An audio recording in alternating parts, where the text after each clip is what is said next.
अस्सलाम वालेकुम। Hope you guys are doing great. और बहुत अच्छा लग रहा है अगेन आप लोगों को अपने साथ पाकर।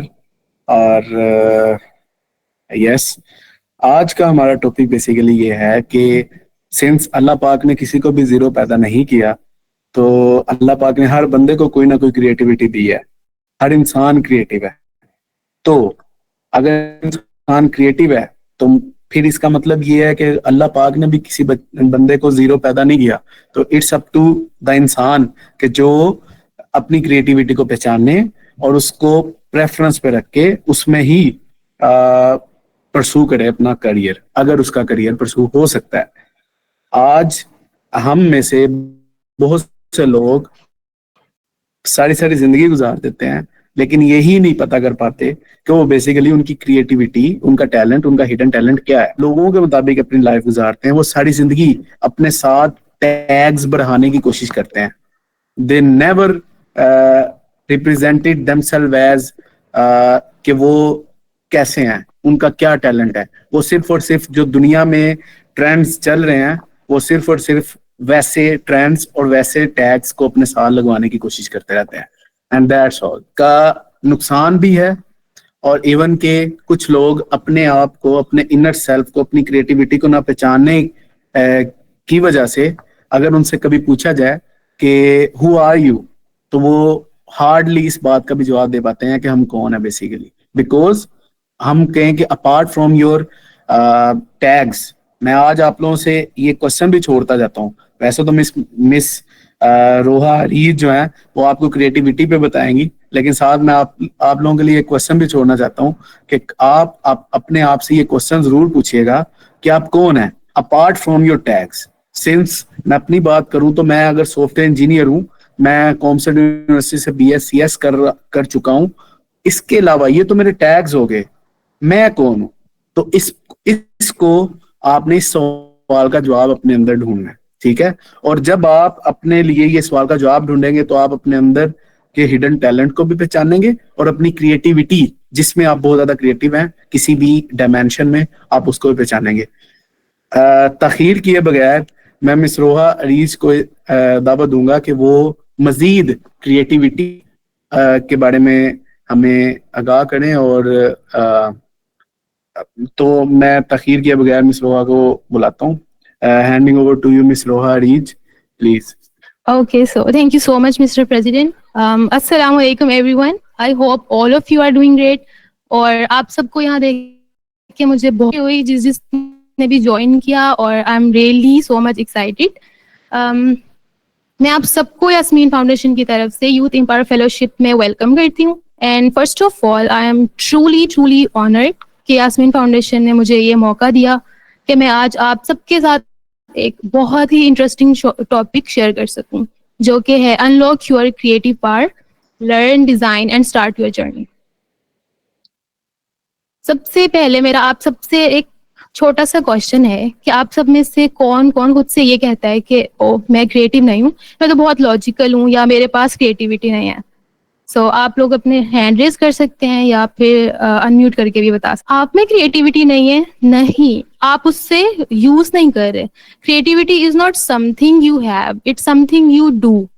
जैसे हम मोटिवेशन या फोकस के लिए वेट करते हैं ना, क्रिएटिविटी भी ऐसे ही मिलती है। It's a state, it's trainable, आपको उसे ट्रेन करना पड़ता है। कोई भी बाय बर्थ क्रिएटिव नहीं होता। और मुझे उम्मीद है कि आज के इस सेशन के बाद आप ना सिर्फ अपने अंदर छुपी हुई क्रिएटिविटी को समझेंगे, बल्कि उसे कॉन्फिडेंटली एक्सप्रेस भी करेंगे। शायद आज आप किसी छुपे हुए टैलेंट को पहली बार सीरियसली लें, या शायद कोई आइडिया जो आप पहले सिर्फ सोचते थे, आज आप उसे नोटिस करें, उस पर गौर करें। क्योंकि जब आप खुद को समझने लगते हैं तभी दुनिया आपको समझना शुरू करती है। So let's move to the next slide. So I am Roha Areej. मैंने अपना बैचलर्स किया है कंप्यूटर साइंसेस से, कंप्यूटर साइंस में from COMSATS. By profession I am a UI UX designer और सॉफ्टवेयर इंजीनियर भी हूँ एट आर्टिक्स। इसके अलावा मैं यास्मीन फाउंडेशन में एज डायरेक्टर डॉक्यूमेंटेशन सर्व कर रही हूँ। UI UX के बारे में थोड़ा सा अगर आपको बताऊं तो उसमें मेरा जर्नी ये रहा है कि मैंने डिफरेंट कंपनीज के साथ कॉन्ट्रैक्ट बेस्ड वर्क किया है, फ्रीलांस भी किया है, और अभी भी RB सॉफ्ट के एक बहुत फेमस सॉफ्टवेयर हाउस है उसके साथ मैं फेलोशिप भी कर रही हूँ। और अगर मैं आपको अपने थोड़ी सी हैबिट्स के बारे में बताऊं तो मैं वैसे हमेशा से एक फैशन डिज़ाइनर बनना चाहती थी, और मुझे हमेशा से ही आर्ट एंड क्राफ्ट और इन सब चीज़ों का शौक था। मैं हर वक्त ना कुछ क्रिएटिव करती रहती थी, स्केचेस बनाना मुझे बहुत पसंद था, कुछ ना कुछ क्रिएटिविटी करते रहना वो मेरी कंफर्ट जोन थी। बट मैंने अपनी हायर एजुकेशन जो है वो कंप्यूटर साइंसेज में परस्यू की, क्योंकि ये एक इमर्जिंग फील्ड थी, और अभी भी इमर्जिंग फील्ड ही है। यूनिवर्सिटी का जो मेरा लास्ट ईयर था उसमें मैंने एक कोर्स पढ़ा था UI UX से रिलेटेड, और मुझे बहुत इंटरेस्टिंग लगा। वो कहते हैं ना कि जो कीड़ा होता है वो हमेशा रहता है, तो वो एक थोड़ा सा क्रिएटिविटी वाली साइड का था। जब मैंने वो कोर्स पढ़ा मुझे वो क्लिक भी किया, और लास्ट ईयर में मैंने FYP भी किया। उसमें मेरी और मेरे ग्रुप की 3rd पोजीशन भी आई थी। उसमें मैंने मशीन लर्निंग और AI वाला पार्ट किया, उसके साथ साथ मैंने उसके डिजाइन भी बनाए थे, मोबाइल एप्लीकेशन के डिजाइन। और सबसे ज्यादा अच्छा मोमेंट मेरे लिए वही था, वो डिजाइन बनाना, वो बहुत कंफर्टिंग था। और उस मोमेंट पे मुझे क्लिक हुआ था कि this is something that truly makes me feel alive. University खत्म होने के बाद लिंक्डइन पे एज यूजुअल जैसे सब जॉब्स के लिए अप्लाई कर रहे होते हैं, मैंने भी वैसे किया। सॉफ्टवेयर इंजीनियरिंग के लिए अप्लाई किया, UI UX में भी अप्लाई किया, और फिर एक दिन एक कंपनी ने मुझे रीच आउट किया और मैंने अपनी पहली इंटर्नशिप उनके साथ की। इसमें मैं थोड़ा सा आपको बताऊंगी कि मेरी पहली इंटर्नशिप अनपेड थी, और मुझे कोई लीड करने वाला भी नहीं था। हम लोग 6 लोग थे जिन्होंने इंटर्नशिप को ज्वाइन किया, और ज्वाइन करने के बाद पता चला कि कोई लीडिंग UI UX डिजाइनर नहीं है, सो हमने खुद से लर्न करके खुद से चीजें करनी है। और मेरा हमेशा से इस चीज पे बिलीव है कि आप चाहें तो आप कुछ भी सीख सकते हैं, आपको बस क्यूरियस होना जरूरी है। उस इंटर्नशिप में बहुत सारे चैलेंजेस भी आए, और 2 मंथ्स के वो टेन्योर में मैंने बहुत बहुत कुछ सीखा, और उसका मुझे ये बेनिफिट हुआ कि जैसे मेरी internship, I was the only one जिसको कंपनी रीच आउट किया और जॉब ऑफर की, और मैंने पूरा 1 साल उनके साथ जॉब की, और मेरी जॉब भी थी, और मैंने बहुत अच्छा उनके साथ अर्न भी किया। तो इससे मैं आपको बस ये मैसेज देना चाहती हूँ कि कभी भी किसी चीज से बस डरना नहीं चाहिए। जो भी करें ना उसको दिल से करें और अपना बेस्ट दें। जब किसी काम में टाइम स्पेंड करना है तो बस उसको बेस्ट तरीके से करें। ओके, सो मेरा क्वेश्चन है कि what do you think, what is creativity? आपके अराउंड क्रिएटिविटी का क्या मीनिंग है, या आप उसको कैसे लेते हैं? आप क्या समझते हैं क्रिएटिविटी को? अनम्यूट कर सकते हैं अगेन, या चैट में भी आप बता सकते हैं। एनीवन? आइडियाज को रियल फॉर्म में कन्वर्ट करना, इसे क्रिएटिविटी कहते हैं सिंपल वर्ड्स में। या वेरी नाइस। क्रिएटिविटी मतलब नई चीज सोचना, कनेक्शंस बनाना, प्रॉब्लम्स को नई तरह से सॉल्व करना। अक्सर हम समझते हैं कि क्रिएटिविटी ना सिर्फ आर्टिस्ट या ना डिजाइनर्स, राइटर्स बस इनका काम है, राइट? लेकिन रियलिटी क्या है कि क्रिएटिविटी हर इंसान के अंदर होती है। ये वो एबिलिटी है जो आपको हेल्प करती है न्यू आइडियाज बनाने में, पुरानी चीजों को नए एंगल से देखने में, और सिंपल सी प्रॉब्लम को इम्पैक्टफुल तरीके से सॉल्व करने में। अब यहाँ पे आपके जहन में क्वेश्चन अराइज हुआ होगा कि हम सिंपल प्रॉब्लम्स को इम्पैक्टफुल तरीके से कैसे सॉल्व कर सकते हैं। तो इसकी मैं आपको एक बहुत सिंपल सी एग्जांपल देती हूँ कि किसी ने देखा कि बच्चे खेल रहे थे और रैपर्स वो जमीन पर फेंक रहे थे, डस्टबिन यूज नहीं कर रहे थे। उसने सोचा क्यों ना इसे एक गेम की तरह बना दिया जाए। फिर उसने डस्टबिन में रैपर्स को ना बॉल्स की तरह बना के फेंकना शुरू कर दिया। जैसे ही बच्चों ने देखा कि ये तो एक गेम की तरह चीज हो गया और डस्टबिन में हम बॉल की तरह रैपर्स, उन्होंने भी रैपर्स को डस्टबिन में फेंकना शुरू कर दिया और डस्टबिन का यूज होना शुरू हो गया। सी, ये होती है क्रिएटिविटी। अब उस बंदे ने अपनी क्रिएटिविटी से सिर्फ प्रॉब्लम सॉल्व नहीं की, बल्कि अपने इर्द गिर्द एक पॉजिटिव चेंज और एक इम्पैक्ट भी बनाया। यानी क्रिएटिविटी का असर जो है वो आइडिया तक नहीं होता, सिर्फ उसका इम्पैक्ट आपकी पूरी सोसाइटी तक पहुंचता है। साइकोलॉजिस्ट ने क्रिएटिविटी को 4 की एस्पेक्ट्स में डिवाइड किया, और ये 4 पावर्स जो हैं वो हर एक इंसान के अंदर होती हैं, हर क्रिएटिव इंसान के अंदर होती हैं। तो ये पावर्स आपके अंदर भी हैं। सबसे पहले आते हैं फ्लुएंसी। यानी कि बहुत सारे आइडियाज का आना। इसका मतलब है कि आपके पास आइडियाज का बहुत फ्लो हो और एक के बाद एक आइडियाज बस आ रहे हैं, ठीक है, चाहे वो आइडियाज अजीब हों, इररेलीवेंट हो लगे आपको, लेकिन क्रिएटिविटी में सबसे पहले जो है ना वो क्वालिटी मैटर करती है, ज्यादा से ज्यादा आइडियाज का क्वांटिटी उसकी बाद में देखते हैं। देन सेकंड पे आता है फ्लेक्सिबिलिटी, यानी कि सोच का रुख बदलना। अगर एक आइडिया काम नहीं कर रहा तो वही सॉल्यूशन आप किसी नए एंगल से सोच लें, प्रॉब्लम को अलग डायरेक्शन से देखने की कोशिश करें। फॉर एग्जाम्पल, अगर आपने कहीं जाना है और आपको राइड चाहिए, आपको बस चाहिए, आपको बस नहीं मिल रही, तो आप अपनी मंजिल तक पहुंचने के लिए रिक्शा का भी यूज कर सकते हैं। यानी कुछ आइडियाज तक ही, सॉल्यूशंस तक ही लिमिटेड नहीं रहते, उन तक ही रिजिड नहीं रहते, हमेशा फ्लेक्सिबल होके सोचना चाहिए। Then comes originality. क्रिएटिविटी में ओरिजिनलिटी बहुत मैटर करती है। आपका अपना कोई ट्विस्ट किसी काम में, आपका अपना थॉट का प्रेजेंट होना किसी काम में, ये पार्ट एक आइडिया को ना अलग बनाने की बहुत इम्पोर्टेंट स्टेप है। जब आप किसी नॉर्मल कॉन्सेप्ट को अपने स्टाइल में करते हैं तो लाइक वो यूनिक हो जाता है, ओरिजिनल हो जाता है। और सेम डिजाइन हो बट जो आप अब उसमें अपना टच देंगे ना, वो आपको सक्सेस देता है। देन कम्स इलेबोरेशन, आइडियाज को इम्प्रूव करने की बात। हमें कभी भी सिर्फ रॉ आइडिया पर रुकना नहीं चाहिए, उसे डेवलप करना चाहिए। लाइक उसमें प्रॉब्लम्स को सब एस्पेक्ट से सोचना चाहिए और जो सबसे बेटर सॉल्यूशन हो उसके साथ जाना चाहिए। जैसे एक आर्टिस्ट होता है, वो अपने रफ से स्केच को मुख्तलिफ आइडियाज के साथ एक मास्टरपीस बनाता है, उसको इलेबोरेट करता है।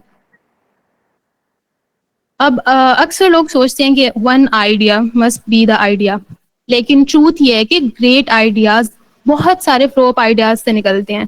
सो नेवर बी अफ्रेड कि कोई आइडिया वेस्ट हो रहा है, बट एक्चुअल में वो आपके एक बहुत बिग प्लान का एक सीड बन रहा होता है। कुछ भी कभी भी वेस्ट नहीं हो रहा होता। आपको याद है मैंने स्टार्ट में एक क्वेश्चन पूछा था कि आप में से कौन खुद से कहता है कि मैं क्रिएटिव नहीं हूँ। ये असल में लैक ऑफ क्रिएटिविटी नहीं होता, ये होता है ब्लॉक। हम सबके माइंड में, हम सबके जहन में कुछ ना कुछ बैरियर्स होते हैं जो क्रिएटिविटी को लॉक कर देते हैं। सबसे पहला biggest fear of being judged. हम लोग हमेशा कुछ करने से पहले ये सवाल खुद से करते हैं कि लोग क्या कहेंगे, अगर आइडिया मेरा स्टूपिड निकला तो, अगर ये आइडिया फ्लॉप हो गया तो। बट ट्रस्ट मी, सबसे बड़ा क्रिएटिव किलर है ये आपके अंदर छुपा हुआ वो डर जो आपको कुछ भी करने से रोक रहा हो। तो आपने अपने अंदर से सबसे पहले फियर ऑफ बीइंग जज्ड निकालना है। देन हमारे पास सेकंड आता है परफेक्शनिज्म। जब भी हम कोई काम शुरू करते हैं तो हमारे दिमाग में ना एक ही थॉट होती है कि ये परफेक्ट होना चाहिए, तभी हम दूसरों को दिखाएंगे, दूसरों को इसके बारे में बताएंगे। लेकिन सच क्या होता है कि कभी भी कुछ भी परफेक्ट नहीं होता। अगर आप परफेक्शन का वेट करते रहेंगे तो शायद कभी भी शुरू नहीं कर पाएंगे। और नो वन इज परफेक्ट, हम सबको पता है। इसी तरह कोई मास्टरपीस भी इनिशियली परफेक्ट नहीं होता। सब चीजें एक रफ ड्राफ्ट से शुरू होती हैं और ग्रोथ और ब्रिलियंस के लिए बस शुरू करना बहुत इंपॉर्टेंट होता है। थर्ड बैरियर आ जाता है वेटिंग फॉर परमिशन। कभी सोचा आपने कि लाइक हम कितनी बार कुछ करने से रुक जाते हैं कि हमें बस कोई परमिशन दे दे या हमें कोई अप्रूवल दे दे। हम उस अप्रूवल का वेट करते रहते हैं कि कोई आके हमसे कह दे कि रोहा ये कर लो, तुम्हें परमिशन है, तुम ये कर लो, ये वाली चीज स्टार्ट कर लो। बट जिंदगी में किसी भी काम के लिए कोई भी आपको ऑफिशियल परमिशन लेटर नहीं देता है। अगर आप हर बार किसी की हाँ का वेट करते रहोगे ना तो आप कभी भी अपनी पोटेंशियल को एक्सप्लोर नहीं कर पाओगे।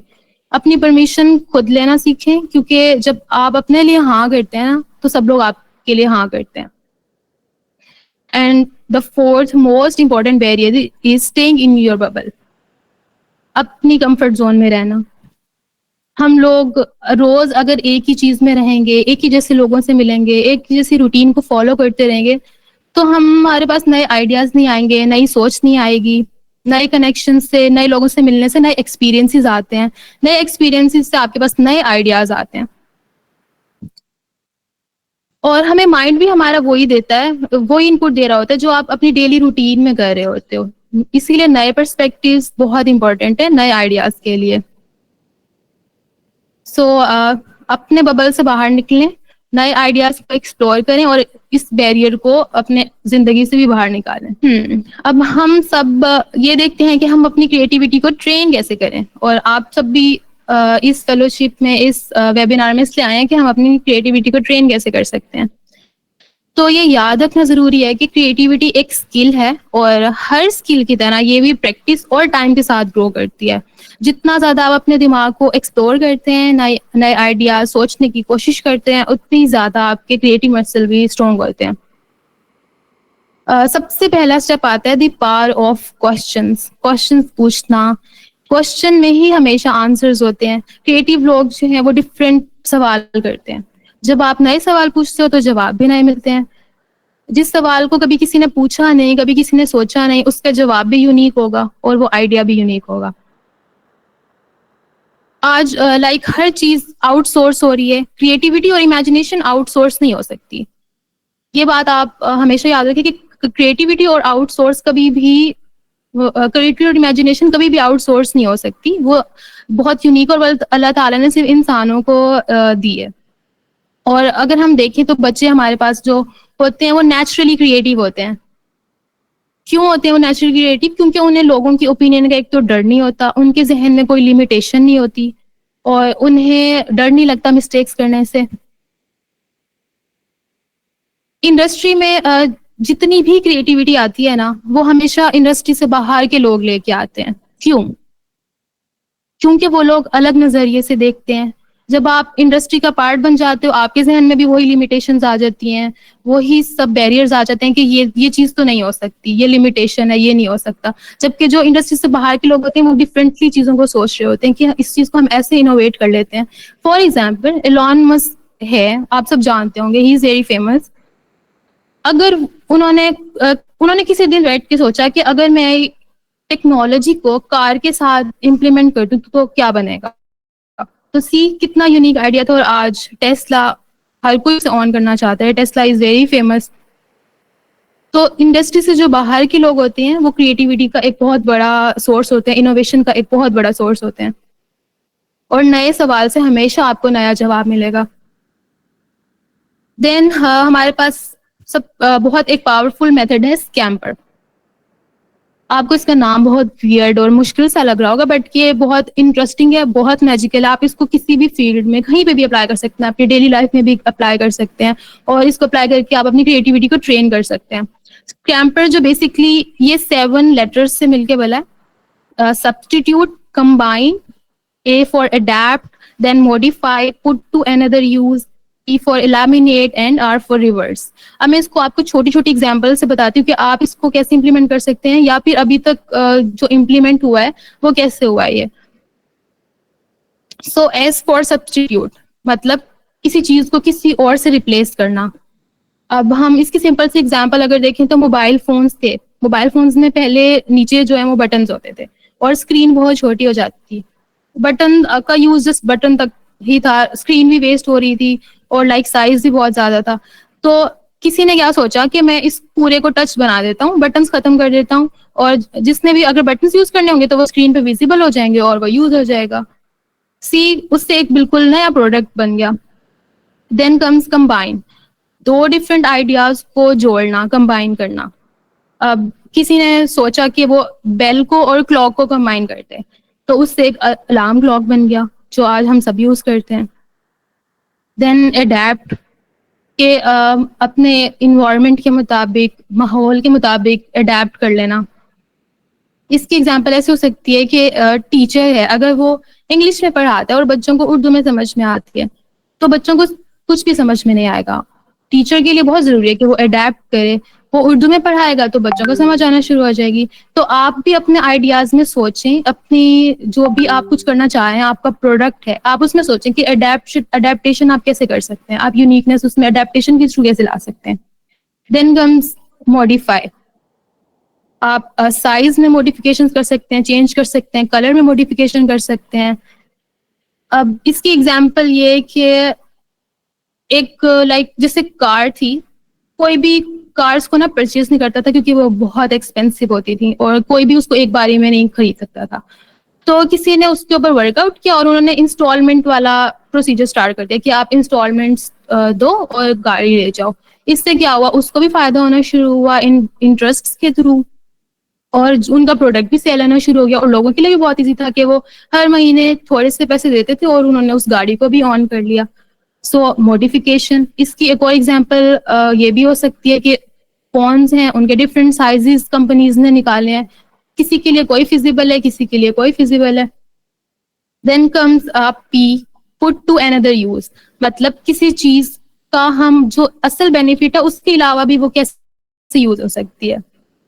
फोन की एग्जांपल है कि उसका पहले तो सिर्फ काम कॉल्स करना था ना, आपको कॉल आ रही है और आप किसी और को कॉल कर सकते हैं, बट अब जब इसके साथ हमने कैमरास इंप्लीमेंट किए हैं, हमने म्यूजिक इंप्लीमेंट किया है, तो बहुत ज्यादा और भी यूजेस होना शुरू हो गए। प्रोडक्ट कॉन्टिन्यूसली यूज हो रहा है, कभी आप म्यूजिक सुन रहे हैं, कभी आप कैमराज से पिक्चर्स बना रहे हैं, और कभी कॉल आ रही है आपके पास।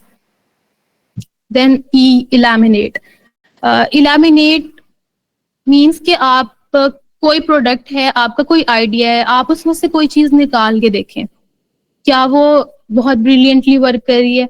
इसकी मैं आपको डेली लाइफ से एग्जांपल देती हूँ। इंस्टाग्राम का आप सबको पता होगा, इंस्टाग्राम का पहले नाम होता था बर्बन। बर्बन के बारे में नहीं कोई जानता, बट इंस्टाग्राम के बारे में हम सब जानते हैं। क्यों? क्योंकि बर्बन में पहले बहुत ज्यादा फीचर्स होती थी, बहुत ज्यादा कैमरा की भी होती थी, बट उसके अलावा बहुत ज्यादा फीचर्स थी और लोगों को बहुत कॉम्प्लेक्स लगता था और उन्होंने उसको इतना ज्यादा यूज नहीं करते थे, उन्होंने यूज करना छोड़ दिया। देन इंस्टाग्राम ने फीडबैक से ये चीज ऑब्जर्व की कि लोग कैमरा वाली फीचर को ज्यादा यूज करते हैं, बाकी सब चीजों ने बहुत कॉम्प्लेक्स लग रही है, तो उन्होंने इलामिनेशन वाला प्रोसीजर किया कि उन्होंने अपनी एक्स्ट्रा जितनी फीचर्स थी उन सबको इलामिनेट कर दिया और उस अपने कैमरा फीचर के ऊपर काम किया। और अब हम सब इंस्टाग्राम को बहुत अच्छे से जानते हैं और डेली यूज भी करते हैं। Then comes reverse. रिवर्स मतलब कि आप किसी चीज का जो असल यूज है, या हम उसको जैसे डेली लाइफ में यूज करें, उसका कोई ऑपोजिट यूज करें, उल्टा सोच के देखें। अब इसकी बहुत इंटरेस्टिंग एग्जांपल ये है कि हम पहले टैक्सी के लिए चल के जाते थे, हमें टैक्सी को ढूंढना पड़ता था, हमें अपनी कार को ढूंढना पड़ता था किसी डेस्टिनेशन तक जाने के लिए। बट अब क्या होता है कि इन ड्राइव, करीम, उबर, इन सब ने क्या किया है कि आपको ड्राइवर ढूंढेगा, आप अपनी वहीं पर हैं जहां पर आप हैं, ड्राइवर ढूंढ जाएगा, वो आपकी लोकेशन के ऊपर आएगा। सो ये सबके लिए ये सर्विस कितनी फिजिबल रही और उनका प्रोडक्ट भी इतना रीच आउट किया। इसकी एक और एग्जांपल हम फूड पैंडा की ले सकते हैं कि पहले आपने कुछ खाना होता था, आप खाने की जगह पे जाते थे, बट अब क्या होता है कि खाना आपकी जगह तक आता है। तो ये सब वो मेथड्स हैं, substitute, combine, adapt, modify, put to another use, eliminate, reverse, जो आप अपनी किसी भी आइडिया के ऊपर इंप्लीमेंट करके उसको बहुत यूनिक बना सकते हैं। Then comes role storming. ये भी बहुत एक फन मेथड है कि आपका जो आइडिया है, आपने सिर्फ उसको अपनी हद तक नहीं सोचना कि मैंने ये चीज बनाई है बस ये बहुत बेस्ट होगी है। जो आपके यूजर्स हैं उनके एंड से आपने सोचना है कि उनको क्या चाहिए, क्या ये उनके लिए यूजफुल है या नहीं है। अपने रोल्स को चेंज करके देखें, आइडियाज के अंदर उन सब लोगों को कंसीडर करें जिन जिन तक वो आइडिया आपका जा सकता है। So creative direction. Creative direction दो चीजों से मिलकर बनती है, डिजाइन और आर्ट डायरेक्शन। डिजाइन क्या होता है कि कोई चीज काम कैसे कर रही है, और आर्ट डायरेक्शन होता है कि आपको कोई चीज को यूज करके आपको फील कैसा हो रहा है। और ये बहुत इंपॉर्टेंट चीज है कि लोग प्रोडक्ट्स को, आइडियाज को, चीजों को भूल जाते हैं, बट उन्होंने उनको जैसा फील कराया होता है, आपकी चीज ने, आपके आइडिया ने जैसा उन्हें फील कराया वो कभी नहीं भूलते।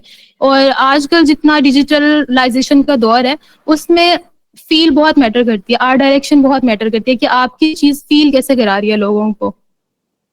आपका कोई भी आइडिया हो, जस्ट मेक श्योर कि आप उसमें लोगों को फील क्या देना चाह रहे हैं, आप उनको कैसे कनेक्ट करवा रहे हैं। फ्रेजल रूल, ये बहुत एक इंटरेस्टिंग सा रूल है जिसे आप अपने आइडियाज में अप्लाई कर सकते हैं। रूल क्या है कि 3, 4 एंड 5, पहले 3 सेकंड में आपका जो डिजाइन है, पहले 3 सेकंड में वो किसी को समझ आ रहा है, अगर नहीं समझ आ रहा तो बहुत कंफ्यूजिंग आइडिया आपका।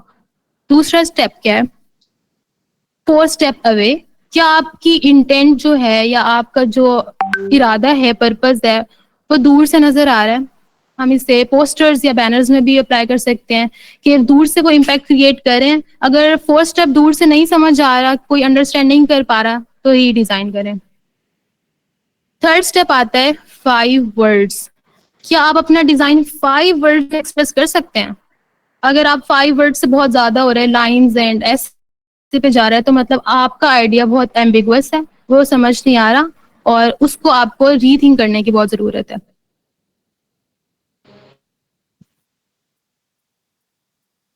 इस्लाम एंड क्रिएटिविटी। अब क्रिएटिविटी की बात हम कर रहे हैं, लेकिन सोचें कि इस्लाम इससे कितना कनेक्टेड है। हम अक्सर सोचते हैं कि क्रिएटिविटी तो सिर्फ डिजाइन, आर्ट स्टूडेंट्स या बस इन सब लोगों का काम है, लेकिन सच क्या है? इस्लाम में तो क्रिएटिविटी इबादत की कंसीडर की जाती है। हम जिस सिविलाइजेशन का हिस्सा है, उसने दुनिया को क्या दिया? Islamic art, calligraphy, geometric patterns, मस्जिदों के आर्किटेक्चर्स, सब सब में ब्यूटी है, सब में पर्पस है। और सोचें कि कुरान लिखने के लिए कैलीग्राफी ही हम क्यों यूज करते हैं? क्यों? क्योंकि लिखने वाले ने की इंटेंशन रही कि अल्लाह ताला के कलाम को सबसे खूबसूरत तरीके से वो पेश करे। दैट्स क्रिएटिविटी विद नियत, इंटेंशन। एक हदीस है, हजरत मोहम्मद सल्लल्लाहु अलैहि वसल्लम ने फरमाया कि अल्लाह loves when you do something, you do it with एहसान, एक्सीलेंस। तो अगर आप डिजाइन बना रहे हो, पोस्टर बना रहे हो, कोई भी अपना काम कर रहे हो, कुछ एग्जीक्यूट कर रहे हो, अगर आपकी नीयत अच्छी है तो वो एक इबादत कंसीडर होती है। मेरी खुद की जर्नी में भी जब मैं डिजाइन्स बनाती हूँ तो इंटेंशन यही होती है कि किसी की हेल्प करे या ये किसी कॉज को सपोर्ट कर रहा हो। और यही रीजन है, फाउंडेशन का काम भी मुझे मोटिवेट करता है, क्योंकि हर चीज बहुत इम्पैक्ट करती है। सो डिजाइन के जर्नी में आपकी जो बेस्ट टूल्स होंगी क्रिएटिव टूल बॉक्स और स्टार्ट करने के लिए, सबसे पहले बेसिक पे आ जाता है कैनवा। अगर आप सिंपल डिजाइन्स पे जाना चाहते हैं, कैनवा बहुत एक इंटरेस्टिंग टूल है। और बल्कि हमारा एक इस पे कोर्स भी हमने स्टार्ट किया हुआ है, और यहाँ पे कुछ लोग होंगे भी सही जो मेरे साथ उस कोर्स में हैं। इंशाल्लाह आगे भी बहुत सारे कोर्सेज आएंगे। Then Figma UI UX designers का बेस्ट फ्रेंड है। फिग्मा में आप यूआई यूएक्स का जिन लोगों को नहीं पता तो मैं बताती हूँ कि वो स्क्रीन के या प्रोडक्ट के डिजाइन होते हैं, web apps, websites, mobile apps. उनके कोड होने से पहले उनको पूरा डिजाइन किया जाता है, उसको पूरा अंडरस्टैंड करके पूरी स्क्रीन एज इट इज बनाई जाती है कि वो बनने के बाद कैसी नजर आएंगी। देन वो कोडिंग के स्टेप में जाती है और डेवलपर्स जो हैं उसके ऊपर कोड करना स्टार्ट करते हैं। तो आप फिग्मा सीख सकते हैं, फिग्मा बहुत अच्छा है और मैंने भी अपना जो डिजाइन जर्नी है वो फिग्मा से ही स्टार्ट किया है। देन कोर्सेरा आ जाता है। कोर्सेरा के ऊपर बहुत अच्छे कोर्सेज अवेलेबल हैं, आप उनको अवेल कर सकते हो। अगर आप यूनिवर्सिटी के स्टूडेंट हो तो आप बिल्कुल फ्री में उनको पढ़ सकते हो, वरना आपको पे करना होता है। गो ऑन कोर्सेरा और लर्न करें। Then comes Pinterest for ideas. Pinterest से आपको बहुत अमेजिंग आइडियाज मिल सकते हैं, आप वहां से अपने आइडियाज उठाएं। बहुत सारे लोगों ने वहां पे आइडियाज अपने पब्लिश किए होते हैं, उनको कैनवा पे इम्प्लीमेंट करें, उनको फिग्मा पे इम्प्लीमेंट करें और उनमें स्कैम पर अप्लाई करके आप अपने न्यू डिजाइन बना सकते हैं। Then motivation to earn from creativity. तो क्रिएटिविटी सिर्फ एक हॉबी नहीं है, ये एक अपॉर्चुनिटी भी है आपके लिए अर्न करने की, फ्रीलांस करने की। अपने डिजाइन को जरूर फ्रीलांस करें, फाइवर पे, अपवर्क पे अपने अकाउंट्स क्रिएट करें, लिंक्डइन के ऊपर अपनी पोस्ट्स करें जो भी आप डिजाइन बनाते हैं। मैंने भी लिंक्डइन से ये जर्नी स्टार्ट किया है। और सबसे आप बेसिक से कैसे स्टार्ट कर सकते हैं कि आप बिजनेसेस को रीच आउट करके उनके लिए छोटी छोटी ब्रांडिंग्स बना सकते हैं। ब्रांडिंग्स में आ जाते हैं कि उनका पर्पस, कलर्स क्या होंगे, टाइपोग्राफीज क्या होंगी, आइकन्स क्या होंगे, आप ये डिजाइन कर सकते हैं छोटे छोटे बिजनेसेस के लिए। सोशल मीडिया के डिजाइन आ जाते हैं जिनमें पोस्ट्स के डिजाइन है, आप वो डिजाइन कर सकते हो, उनको सेल कर सकते हो, वहां से अर्न कर सकते हो। सिंपल आप कोई टेम्पलेट्स बना सकते हो, आर्ट्स एंड मर्चेंडाइज, ये सब बहुत सारे छोटे छोटे आइडियाज हैं जहां से आप अर्निंग स्टार्ट कर सकते हैं। देन ये एक बहुत ही मेरी फेवरेट कोट है कि the journey of 1,000 miles begins with a single messy, weird and courageous step। आप जहां तक जाना चाहते हैं आप वहां पहुंच जाएंगे, लेकिन उससे पहले आपको एक स्टेप लेना बहुत जरूरी है, अपने बैरियर्स को तोड़ना बहुत जरूरी है। वो एक मैसी सा स्टेप लें, जितना भी वियर्ड हो, अपने लिए उस चीज को स्टार्ट करें, अपने करेज के साथ स्टार्ट करें और आप कर लेंगे और आप अपनी डेस्टिनेशन तक जरूर पहुंचेंगे। सो स्टे क्यूरियस, क्योंकि क्यूरियोसिटी जिंदगी में होना बहुत जरूरी है। वो आपको लर्न करने के लिए पुश करती है, वो आपको नए लोगों से मिलने के लिए पुश करती है, नई चीजें सीखने के लिए पुश करती है। तो स्टे क्यूरियस एंड थैंक्स। इसके अलावा आपका कोई भी क्वेश्चन हो आप मुझसे पूछ सकते हैं।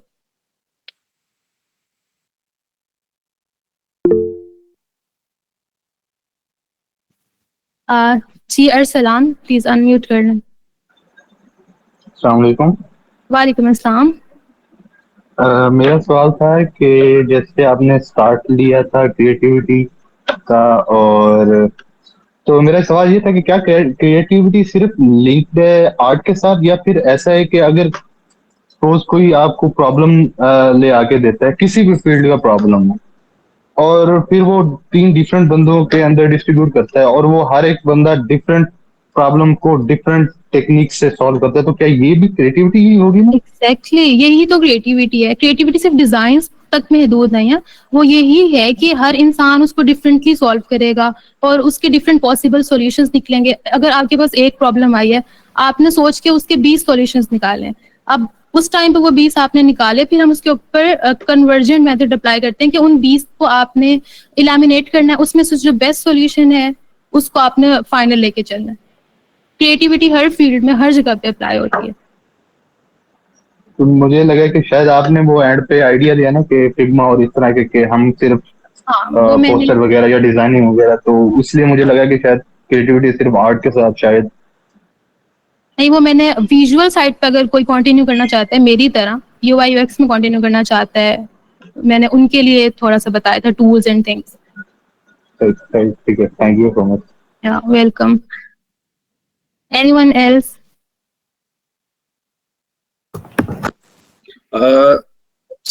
गाइस मैंने अटेंडेंस का लिंक मैसेजेस में भेज दिया है, काइंडली जाके अटेंडेंस लगा लें, और अगर किसी का क्वेश्चन है तो पूछ सकते हैं। मिस रोहा की बात को थोड़ा सा एंडोर्स करते हुए एक एग्जांपल मेरे जहन में आई है। मिस रोहा, मैं यूजुअली वैसे ही एग्जांपल बहुत से लोगों को सुना भी चुका हूँ। एक स्टडी कंडक्ट हुई थी जिसमें एक बताया गया कि एक ग्रास ऊपर था, वो 1 मीटर जो है वो जंप करता था। उसको 50 मतलब 1 मीटर से कम बॉक्स के अंदर रखा गया कुछ अरसा, तो वो उसकी जो जंप है वो उस बॉक्स के अकॉर्डिंग होगी, एंड ग्रेजुअली उसका उस बॉक्स का साइज कम करते गए वो लोग, तो उसका जंप कम होने लग गया, और एक टाइम ऐसा आया कि उसकी बॉडी के साइज के मुताबिक उससे उस बॉक्स में रखा गया। तो थोड़े टाइम के बाद जब उसे बाहर निकाला गया तो गैस व्हाट कि वो जंप करना ही भूल गया था। So it's totally up to us कि हम अपने आप को किस कदर बैरियर्स के अंदर रखते हैं। ठीक है, जैसे मिस रोहा ने भी कहा कि हमें सबसे पहले अपने बैरियर्स को तोड़ना पड़ेगा, तो हम अपने बैरियर्स को इसी तरह तोड़ सकते हैं। इसका मतलब ये है कि जितने हम अपने इर्द गिर्द बैरियर्स रखते हैं उतनी हमारी क्रिएटिविटी इफेक्ट होती है। तो ये मैं मिस रोहा की ही बात को इंडोर्स करता हूँ। यस, इसके अलावा हाँ, बाकी आप लोगों का कोई क्वेश्चन है तो प्लीज।